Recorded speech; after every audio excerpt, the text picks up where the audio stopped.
दोस्तों नमस्कार, मैं हूं आर्किटेक्ट अशोक गोयल। कई बार इस तरह की चर्चा उठती है कि क्या आर्टिफिशियल इंटेलिजेंस आर्किटेक्ट्स या डिजाइनर्स के लिए घातक साबित होगा। जब ये 80 के दशक में मैंने नक्शे वाली किताबें तैयार की थीं, गृह सज्जा की किताबें तैयार की थीं, तब भी इस तरह की टिप्पणियां की गई थीं कि अगर नक्शे वाली किताबें खुलेआम मिलने लगी तो लोग तो भवन का डिजाइन इसमें देख लेंगे, घर का डिजाइन इसमें देख लेंगे, आर्किटेक्ट के पास कौन जाएगा। 80 के दशक में मेरा रजिस्ट्रेशन नंबर 5,500 के लगभग था, काउंसिल ऑफ आर्किटेक्चर का रजिस्ट्रेशन नंबर। आज काउंसिल ऑफ आर्किटेक्चर से 1.25 लाख से ज्यादा आर्किटेक्ट्स पंजीकृत है, यानी रजिस्टर्ड है। यानी पिछले 40-42 साल में आर्किटेक्ट्स की संख्या 5,000 से बढ़कर 1.25 लाख पार कर चुकी है। अगर ये मेरी नक्शे वाली किताबें भवन निर्माण के डिजाइन में सभी सामग्री दे देती, सभी प्रकार के डिजाइन उपलब्ध हो जाते, प्लान भी, एलिवेशन भी, सेक्शन भी, कंस्ट्रक्शन डिटेल्स भी, स्ट्रक्चर डिजाइन भी, तो क्या 5,000 से 1.25 लाख आर्किटेक्ट देश में हो जाते? इस समय भी लगभग 15 से 20,000 आर्किटेक्ट प्रति वर्ष आर्किटेक्चर ज्वाइन कर रहे हैं। मुझे याद है पुराने जमाने में अगर हमें किसी बिल्डिंग के बारे में जानकारी लेनी होती थी तो हमारे पास 2 ही तरीके थे, या तो किसी पत्रिका में देख लीजिए या किसी पुस्तक में पढ़ लीजिए।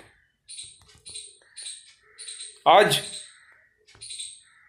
चाहे अमेरिका में बनी बिल्डिंग हो या कनाडा में, ऑस्ट्रेलिया में या जापान में, आप बड़ी सरलता से गूगल पे उसको ढूंढ के उसके बारे में पूरी जानकारी प्राप्त कर सकते हैं।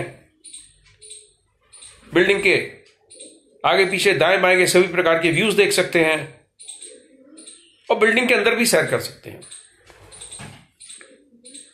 यह सारा कमाल आर्टिफिशियल इंटेलिजेंस का है। तो आर्टिफिशियल इंटेलिजेंस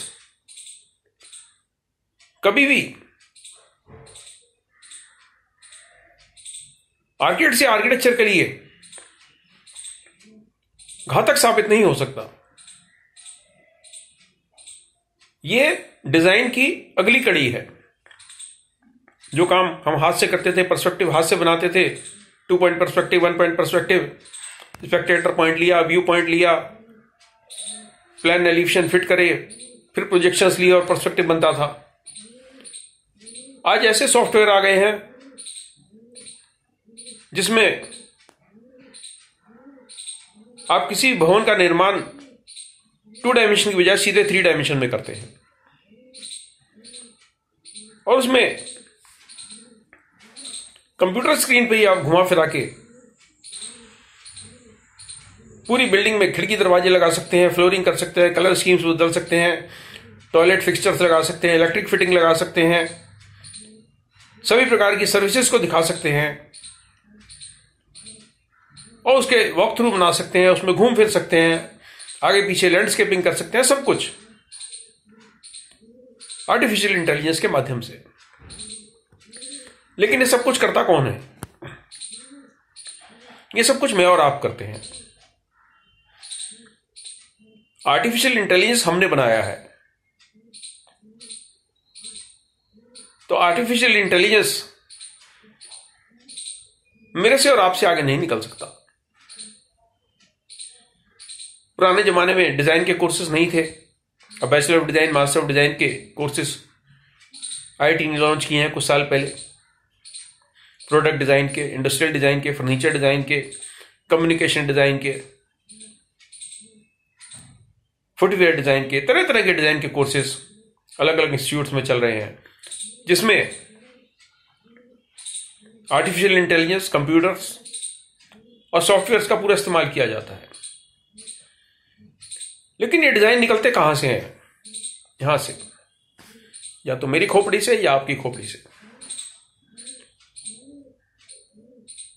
पुराने जमाने में पेंसिल और फुट्टा यानी स्केल और सेट स्क्वायर, टी स्क्वायर, ये मेरे टूल्स थे। आज मेरा टूल कंप्यूटर है, आज मेरा टूल सॉफ्टवेयर है। सॉफ्टवेयर के माध्यम से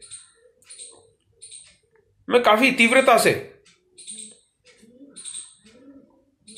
कुछ भी मैटर टाइप कर सकता हूं, उसमें करेक्शन कर सकता हूं, यहां तक कि उसकी ग्रामेटिकल मिस्टेक्स भी ठीक कर सकता हूं। लेकिन कंप्यूटर के माध्यम से मैं कविता, कहानी या उपन्यास की रचना नहीं कर सकता। ये यहीं से आएगा। जो भी रचनात्मक कार्य है उसमें आर्टिफिशियल इंटेलिजेंस मेरी और आपकी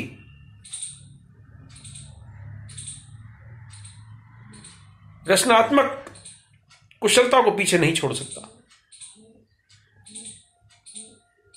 नए सॉफ्टवेयर्स आते रहेंगे, नए टूल्स आते रहेंगे, नई मशीनें आती रहेंगी,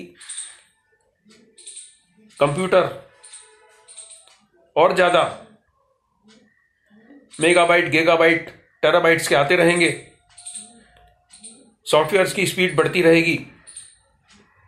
लेकिन जो स्पीड यहां मेरे ऊपर के माले में है, उस स्पीड को कंप्यूटर मात नहीं दे सकते। आप क्या सोचते हैं? जरूर टिप्पणी करें। नमस्कार।